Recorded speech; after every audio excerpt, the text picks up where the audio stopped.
Bien, ce qui est très drôle, Guy, c'est que mon vélo sur lequel j'ai eu mon accident, il a pas été égratigné, il ne lui est rien arrivé. C'est moi qui ai été toute cassée, mais lui, il n'y a rien eu. Euh, je l'ai utilisé pendant 2 ans après. Et cette année seulement, en 2018, quand je l'ai fait inspecter, comme je le fais à tous les ans, que je fais la mise au point, il y avait une craque dans le cadre de carbone. Tu sais combien c'est fragile, cette petite chose.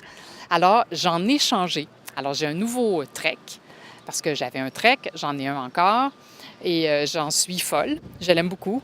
Il est pas plus, 1000 fois plus que ce que j'avais, mais il est en carbone, il est léger, il me convient.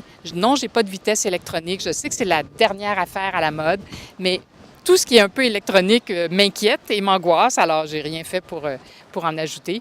Et je me dis que de toute façon, tout ne repose pas sur la qualité du vélo, mais sur la force du moteur. Et ça, c'est moi. Alors, vaut mieux que je m'entraîne et que je perde 10 livres si je veux aller plus vite et plus fort. Bien, le Garmin, là, évidemment, le GPS, là, ça, c'est comme incontournable, c'est indispensable. On aime les statistiques, on aime savoir la vitesse, la pente, l'ascension, on aime ça, les chiffres, même si on n'est pas capable d'en interpréter la moitié. Alors, j'aime beaucoup le GPS. D'ailleurs, ça m'aide à pas trop me perdre. Ça, c'est l'autre problème de la fille. C'est pas parce qu'on n'est pas intelligente, c'est parce qu'on n'a pas une boussole implantée dans le cerveau. Un chrono, oui, mais pas une boussole. Alors, le GPS est d'une grande utilité et toutes les petites statistiques qu'il me fournit m'aident aussi beaucoup et m'amusent profondément.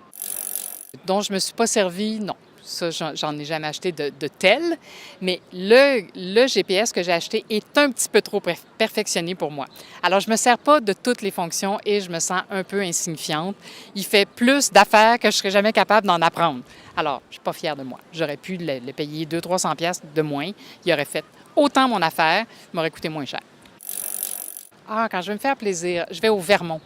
Je pars du Québec, là, je pars tout près de Fredericksburg, de Mystique, ces coins-là, et je traverse à un tout petit poste frontalier, soit Morses Line, soit Abbott's Corner, toutes ces petites places-là qui sont jamais prises d'assaut par les touristes, là, comme La Colle, puis Phillipsburg et autres.